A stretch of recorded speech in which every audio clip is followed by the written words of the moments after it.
오늘 주시는 하나님의 말씀 사도행전 10장 1절에서 8절까지 교독하시겠습니다.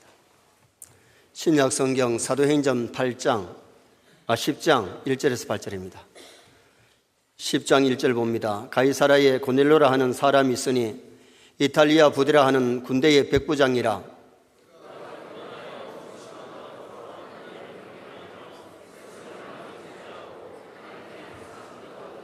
하루는 제9시쯤 되어 한상 중에 밝게 보매 하나님의 사자가 들어와 이르되 고넬료야 하니,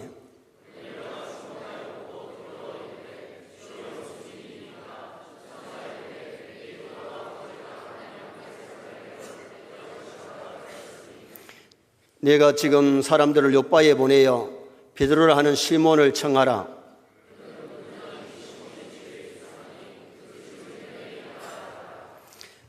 마침 말하던 천사가 떠나매 고넬료가 집안 하인들 둘과 부하 가운데 건강한 사람 하나를 불러 이 일을 다 이루고 요바로 보내니라. 아멘. 한번 따라 하시겠습니다. 온 집안과 더불어 하나님을 경외하며. 사도행전 10장은 이방 사람 고넬료, 로마의 백부장이면서도 믿음으로 살았고 그 가정이 하나님을 경외하는 복된 가정이었음을 말씀합니다.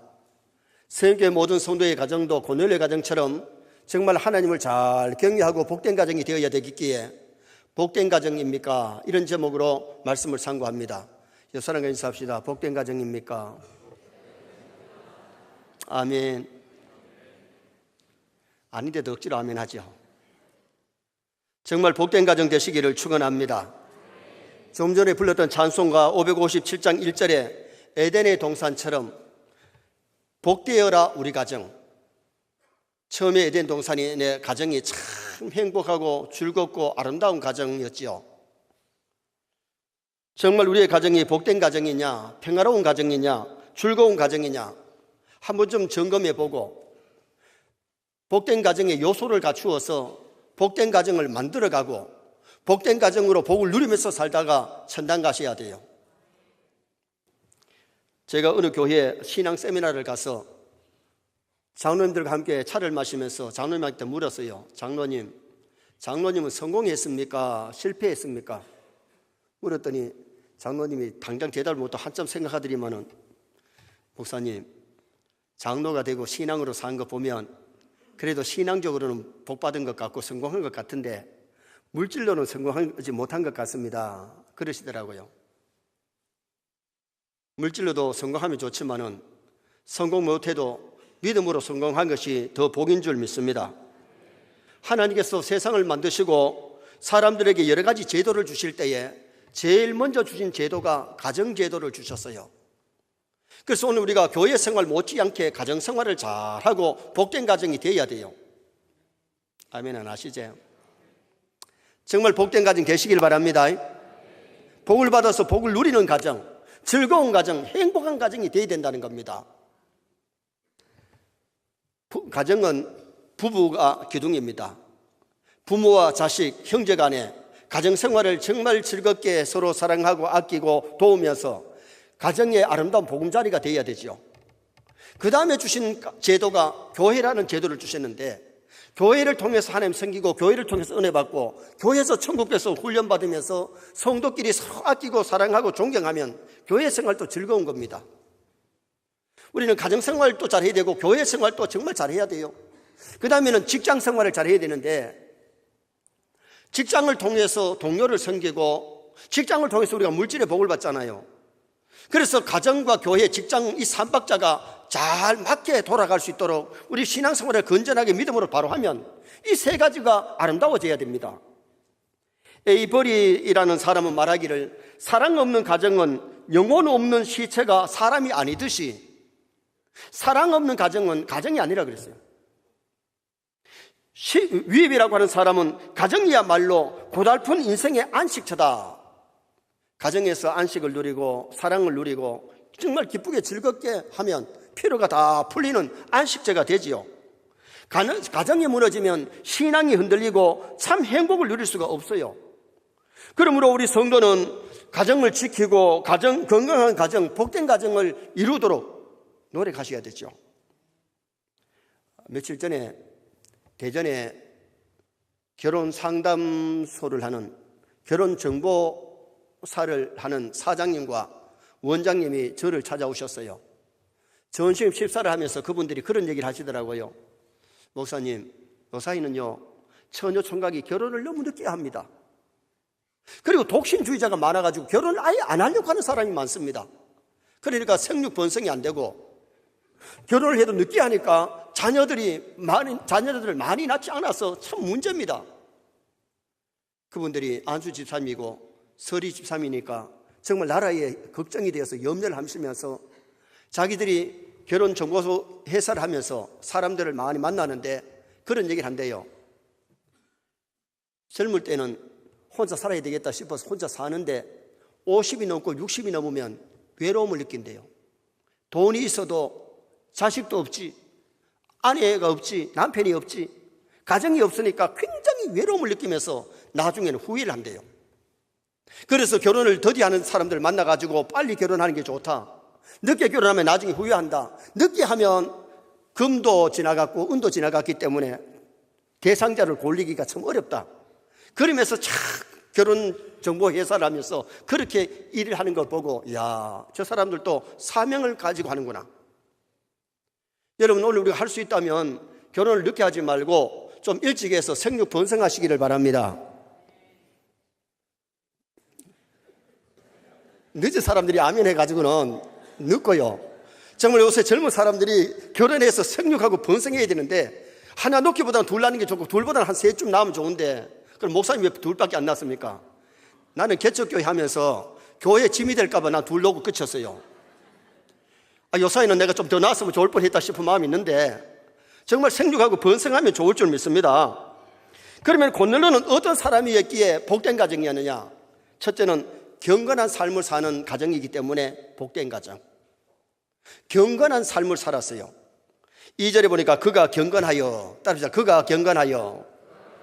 고넬료는 유대인이 아닌 로마 사람이지만은, 평민이 아닌 군인이지만은 누구보다도 하나님을 잘 섬길 뿐만 아니라 경건한 삶을 살았다는 겁니다. 온 가족이 경건한 삶을 사는, 신앙으로 사는 가정이 되면 복된 가정이 되지요. 성령교회 모든 성도들도 고넬료처럼 경건한 가정이 되시기를 축원합니다. 경건하게 살려면 어떻게 해야 되느냐? 먼저는 말이 경건해야 돼요.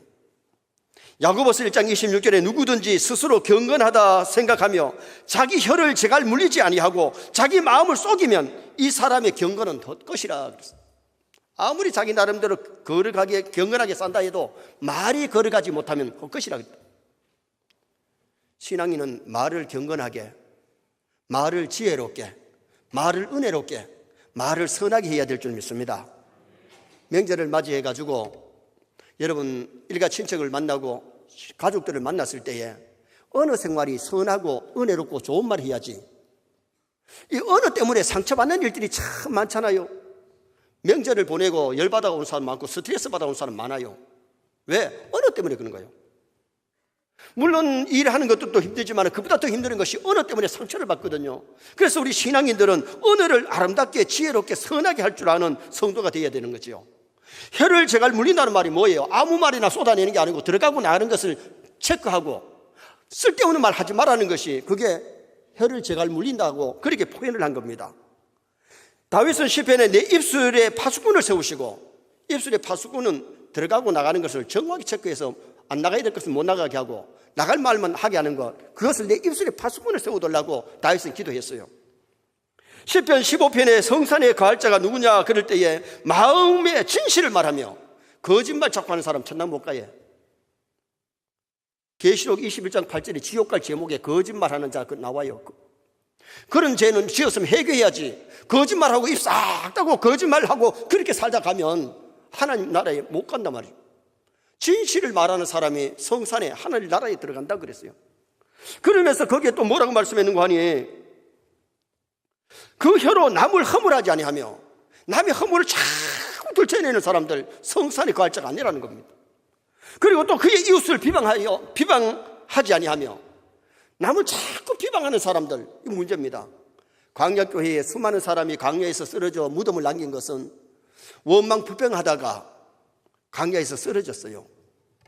그래서 오늘 우리가 이 언어 생활이 참 중요한 것을 알아야 되는데, 시편 139편 4절에 여호와여 내 혀의 말을 알지 못하는 것이 하나도 없나이다. 우리는 말해놓고도 자기가 무슨 말 했는지 잊어버리는데, 하나님 우리의 말한 것을 다 알지 못하는 것이 없고 다 아신다는 말이에요. 그래서 우리가 언어 생활 참 조심해야 돼요. 불조심보다 더 해야 될 것은 언어 말조심인 줄 믿습니다. 정말 우리 언어 생활 말조심해야 돼요. 명절을 맞이하면서 일가 친척들, 친구들, 고향 사람 만날 때에 정말 주의 복음을 전하고 사랑을 전할 수 있는 그런 아름다운 명절이 되면 얼마나 좋겠어요. 그래서 경건 생활은 먼저 언어의 경건 생활이 있어야 되고, 그 다음에는 구제하고 사랑을 실천할 때에 참된 경건이라는 겁니다. 야고보서 1장 27절은 말씀합니다. 하나님 아버지 앞에서 정결하고 더러움이 없는 경건은 곧 고아와 가부를 그 환난 중에 돌보고, 고아나 가부는 생활이 어려운 사람들입니다. 그런 사람들을 돌봐주는 것, 사랑을 실천하는 것, 이것이 경건이라는 거죠. 어려운 사람을 보고 그냥 고개 돌려버리고 돌보지 않으면 그게 경건이 아니라는 거죠. 정말 우리가 그리스도의 마음을 가지고 이미 우리는 그리스도께 사랑을 받았고, 우리는 주님 앞에 자비를 받았기 때문에 우리도 세상에서 자비를 베풀고 남을 사랑하면서 남을 도와주면서 살려고 애쓰는 그런 우리 성도가 되셔야 된다는 거예요. 기아 대책에서 지금 아프리카에 굶주려 죽어가는 아이들에게 우리가 한 달에 3만 원씩 구제비를 보내면 그것 가지고 아이들 먹을 것 공급해주고 학교에 보내서 공부하게 만드는데 얼마나 하나님 기뻐하는 거 멋있는 선한 일이겠어요. 우리가 그것도 해야 되지만은 정말 우리 주위에 우리 교회 안에 어려운 사람이 있다면 정말 한 달에 얼마라도 구제비를 가지고 선을 베풀면, 사랑을 베풀면 그게 아름답다는 거예요. 명절을 맞이해서 어려운 형제들이 있으면 형제들에게 좀 우리가 베풀 줄 아는 자비를 베풀고 사랑을 베푸는 이것이 아름다운 경건이라는 것을 우리에게 말씀하고 있죠. 자, 4절 말씀을 다 같이 한번 읽으시겠습니다. 고넬료가 주목하여 보고 두려워 이르되 주여 무슨 일이니까? 천사가 이르되 내 기도와 구제가 하나님 앞에 상달되어 기억하신 바가 되었으니. 고넬료가 베푼 구제가 하나님께 상달되었대. 그의 사랑 실천이 하나님께 상달됐다면, 우리가 선을 베풀면 선으로 끝나는 게 아니고 그것이 하나님 앞에 상달돼요. 선을 베풀고 구제하고 사랑을 베풀면 하나님이 기억하신 바가 되는 거죠. 돈이 많아도 우리가 구제해야 되지만은 정말 우리가 마음을 줄 수 있고 사랑을 줄 수 있잖아요. 사도행전 9장에 보면 욥바의 다비다는 바느질을 해가면서 아주 부자였기 때문에 구제한 것이 아니라 어려우면서도 어려운 사람들 도와줬는데, 그 다비다가 죽었을 때에 베드로가 와서 기도했더니 죽었던 다비다가 살아나는 기적의 역사가 일어났어요. 우리가 명절에 사랑을 전하시기를 바랍니다.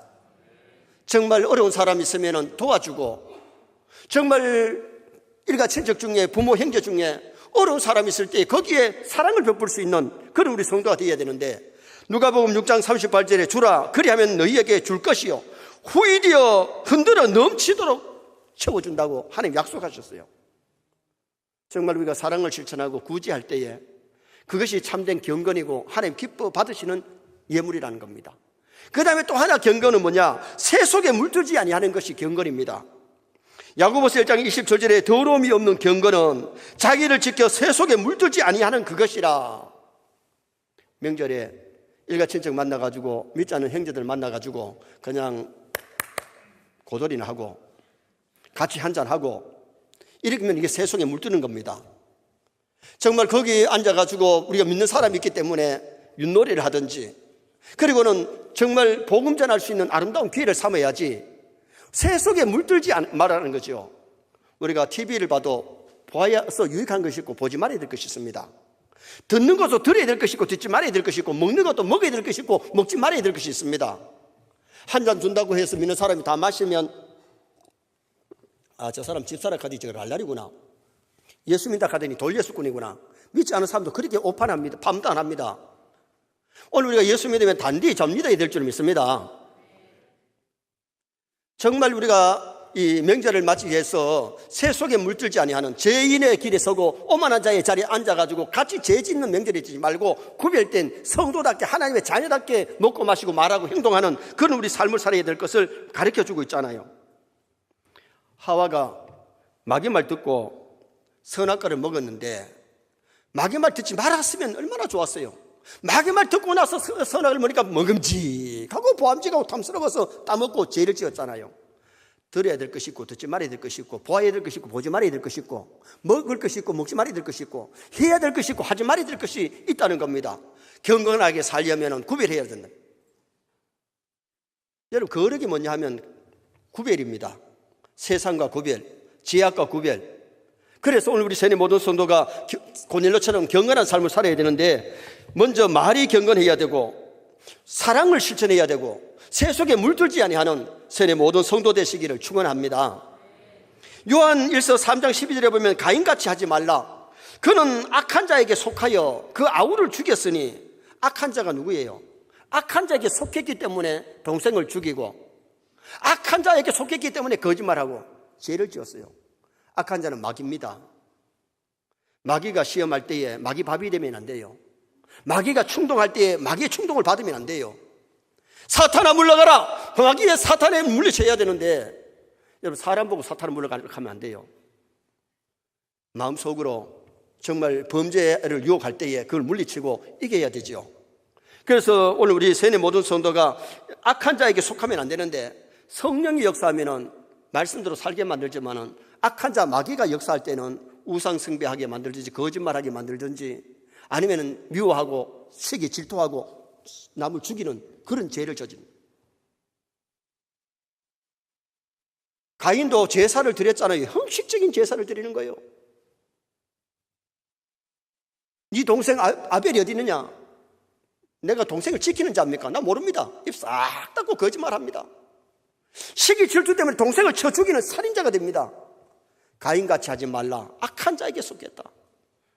우리는 명절뿐만 아니라 하나님 앞에 갈 때까지 악한 자, 마귀의 충동받지 말고 성령의 역사하심을 따르시기를 주님의 이름으로 축원합니다. 두 번째로 이 고넬료가 경건하게 살았던 것은 복된 가정이었던 것은 온 집안이 하나님을 경외했기 때문에 복된 가정입니다. 2절 중반절에 온 집안과 더불어 하나님을 경외하며 고넬료는 자기 혼자 잘 믿는 게 아니고 부인과 자녀들이 가족이 다 하나님을 잘 경외했어요. 온 집안이 하나님을 경외했다. 복된 가정은 돈 많은 가정보다 권력 있는 가정보다 온 식구가 하나님 잘 섬기는 가정, 구원받은 가정이 복된 가정입니다. 아내는 잘 믿는데 남편의 믿음이 안 좋거나 남편은 잘 믿는데 아내가 믿음이 없거나 부모는 잘 믿는데 자식이 믿음이 없으면 덜 행복하고 덜 복된 가정입니다. 한쪽은 천국길을 걷고 한쪽은 지옥길을 걸으면 명절 때도 이 종교적인 문제 때문에 일어나고 여러 가지 문제가 일어날 수 있어요. 그러나 온 집안이 예수를 잘 믿으면 명절 때도 서로 위로가 되고 신앙적인 얘기를 나누면서 은혜가 되고 유익한 아름다운 시간이 되어지는 거지요.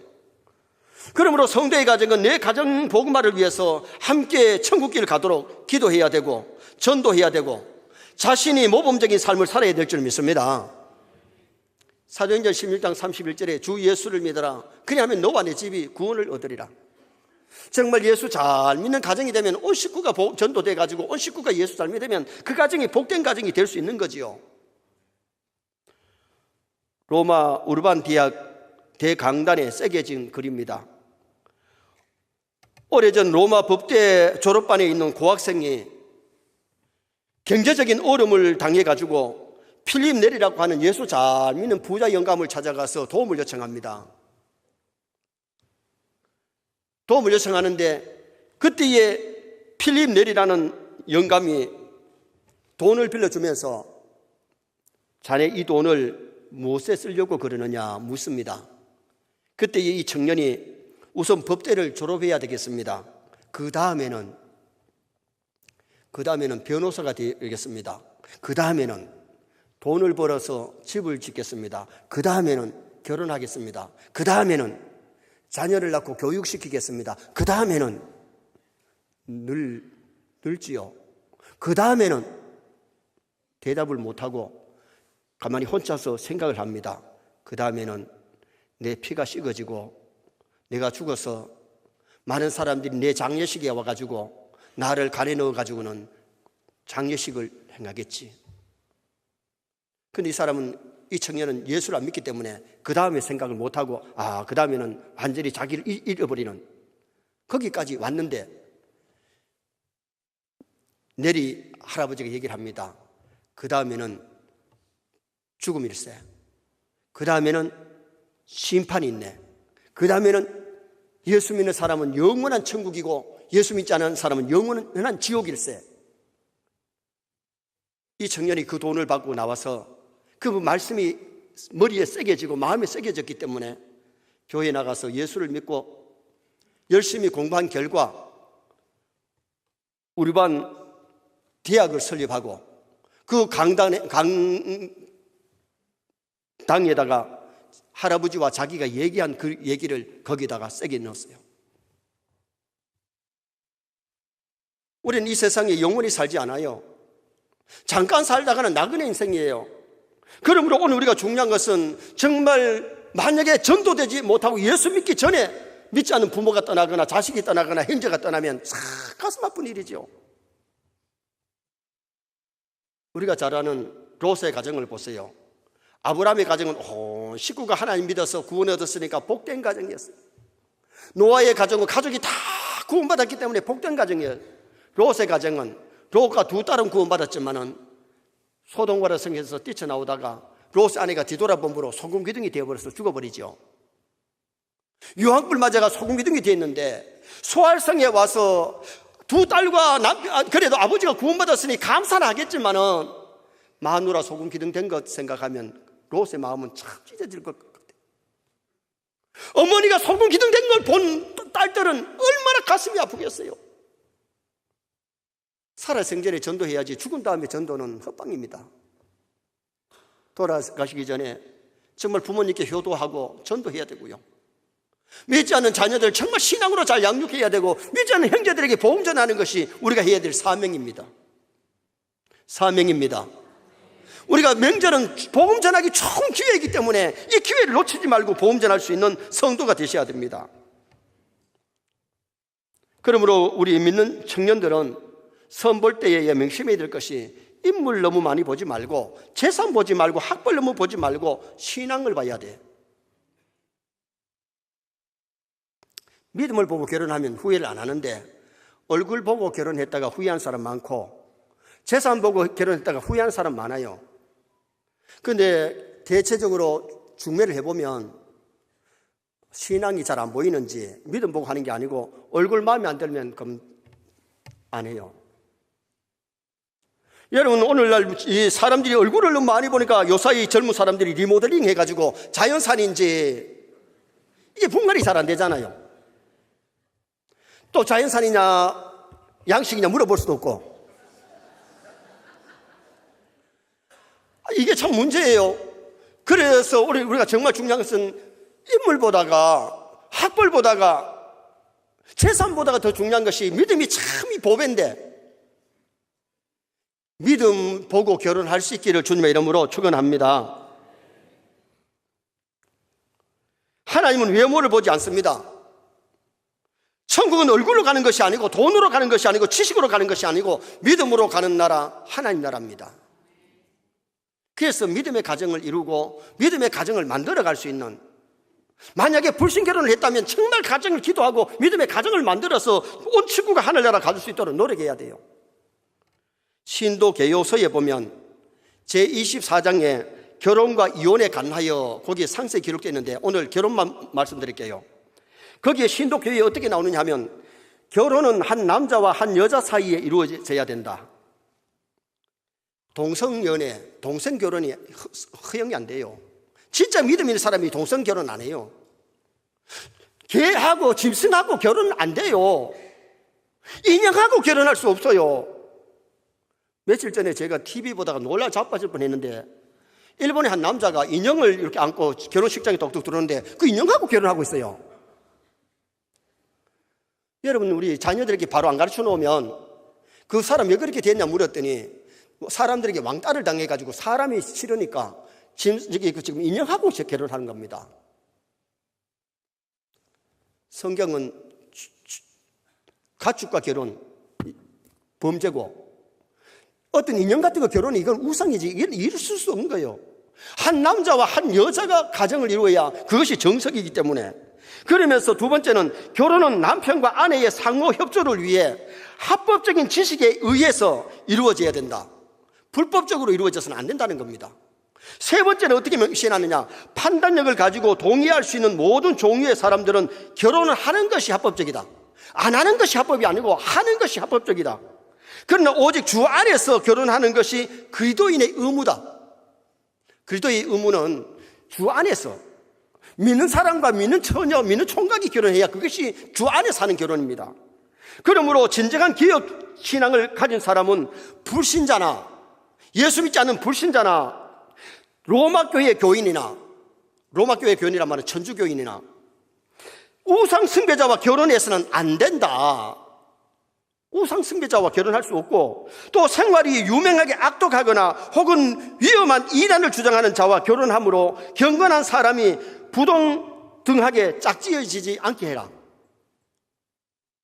여러분 이거 우리 성도님들이 기억하고요. 자녀들 결혼시킬 때에 정말 주 안에서 결혼하도록 바르게 지도하고 바르게 기도하고 노력해야 되죠. 마지막에 가면 뭐라고 말했느냐? 결혼은 말씀의 그만 친족 혹 인척의 결혼은 안 된다. 사촌하고 육촌하고 팔촌하고 구촌 안 되죠.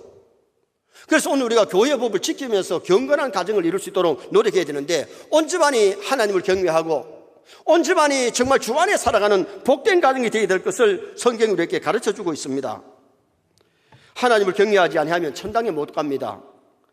우리는 구절 명절이 복음 전하기 좋은 기회이기 때문에 정말 믿지 않는 형제들, 믿지 않는 일가 친척들에게 복음 전할 수 있기를 주님의 이름으로 축원합니다. 마지막 세 번째로 복된 가정은 항상 기도하는 가정이 복된 가정입니다.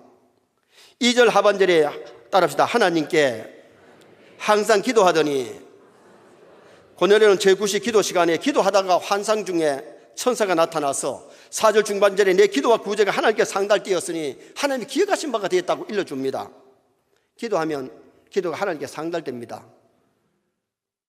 하나님이 들으십니다. 응답해 주십니다. 믿음의 기도, 간절한 기도, 의인의 기도는 반드시 응답받습니다.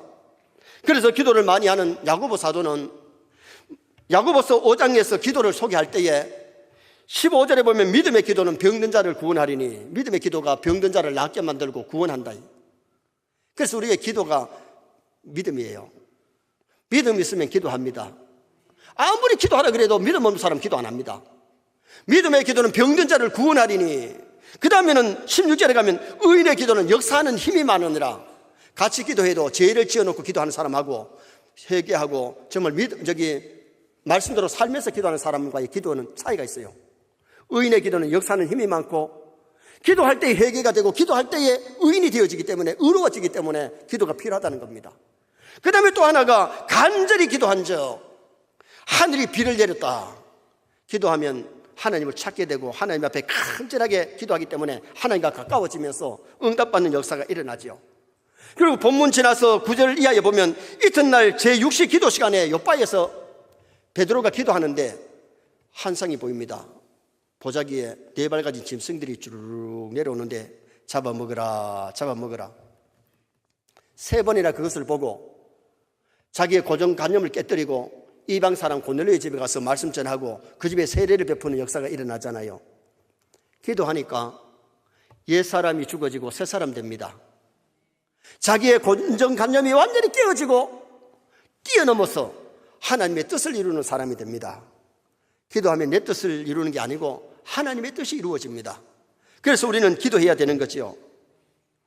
누가복음 18장 8절에 인자가 올 때에 세상에서 믿음을 보겠느냐. 항상 기도하고 낭망치 말아야 될 기도에 대해서 말씀하시다가 인자가 올 때에 말세에 믿음을 보겠느냐. 기도하는 믿음. 3월 마지막 주간에 봄방학 때 온 가족이 한 주간 기도하는 시간을 갖습니다. 우리 30주년 기념 행사를 하면서 한 주간 온 가족이 기도하는 거, 부모가 자녀를 위해서 기도하고 자녀가 부모를 위해서 기도하고 형제를 위해서 가정을 위해서 교회를 위해서 나라와 민족을 위해서 한 주간 정말 뜨겁게 한번 기도하는 그런 시간 가지면서 놀라운 기도의 응답이 일어나기를 주님의 이름으로 축원합니다. 여러분 기도하는 믿음이 있어야 되는데 아담 하와가 선악과 먹을 때 5분만 기도 제대로 했다면 선악과 안 따먹어요. 사람이 죄를 지을 때는 기도가 안 됩니다. 기도 안 합니다. 아간이 시날산에 외투한벌과 금덩어리 은덩어리 훔칠 때에 온만 제대로 정신 차리고 기도했다면 그것도 안 훔치지요. 그걸 훔쳐가지고 입어보기나 하고 그 목걸이하고 뭐 다니면서 이랬습니까? 만들어 보지도 못하고 온 가족이 악골 꼴짝에 끌려가가지고 개 죽음을 당하는 그런 불상사가 일어났던 것은 기도하지 않았기 때문에 그렇습니다. 성경은 항상 기도하라 그랬는데 오늘 본문에 고넬료도 이방 사람이지만 항상 기도할 때에 환상을 보게 되고 기도할 때에 하나님의 도움의 역사가 일어나고 그 가정에 성령 충만의 역사가 일어나게 되었잖아요. 세계 2차 대전 때에 프랑스가 독일 나치스 군대에게 피해버리자 영국에서 프랑스를 도우러 갔던 29만 명의 대군이 자기 고국으로 돌아와야 되는데, 영국으로 돌아가야 되는데 도보 해협으로 도망가야 됩니다. 히틀러는 베를린에서 도망가는 영국 군인들을 진멸시켜버리라고 명령을 내렸습니다. 그때 영국 왕 조지 6세는 영국 국민들에게 기도하는 날을 정해서 온 국민이 29만 명의 군인들이 돌아오게 해달라고, 젊은이들이 돌아오게 해달라고 온종일 기도를 했는데 기적이 일어났습니다. 기도 후에 이상한 기적이 일어났는데 독일군 편에는 큰 폭우가 막 쏟아져가지고 비행기 한 대도 뜰 수가 없고 탱크 한 대도 움직일 수가 없습니다. 그런데 도보 해협에는 잔잔하고 날씨가 맑아가지고 배들이 건너와가지고는 다 29만 명을 그날 밤에 다 옮겼다는 거예요. 승리는 군대의 인원이나 무기에 달려있는 것이 아니고 승리의 주관자는 하나님이시기 때문에 하나님께 기도해야 될 줄 믿습니다. 왜 기도하지 않느냐? 믿음 없기 때문에. 여러분, 하나님이 도와주려고 성경에 얼마나 기도를 많이 요청합니까? 그런데 수많은 사람들이 기도하지 않는 그리스도인들이 얼마나 많은지 몰라요. 기도에 쉬는 죄를 범하는 그리스도인들이 얼마나 많은지 몰라요. 기도하고 응답받고 기도하고 하나님의 도움을 받을 수 있는 우리 성도가 되셔야 되는데, 기도하면 가정이 더 건강해지고 가정이 복된 가정이 되어지고 놀라운 역사가 일어납니다. 결론을 짓습니다. 복된 가정입니까? 고넬료 가정처럼 복된 가정이 되려면 경건한 삶을 살아야 되는데 말이 경건하고 사랑을 실천하고 세속에 물들지 않아야 됩니다. 두 번째는 온 집안이 하나님을 잘 경외하는, 온 식구가 하나님을 경외하는 가정이 되도록 기도하고 전도하고 노력해야 됩니다.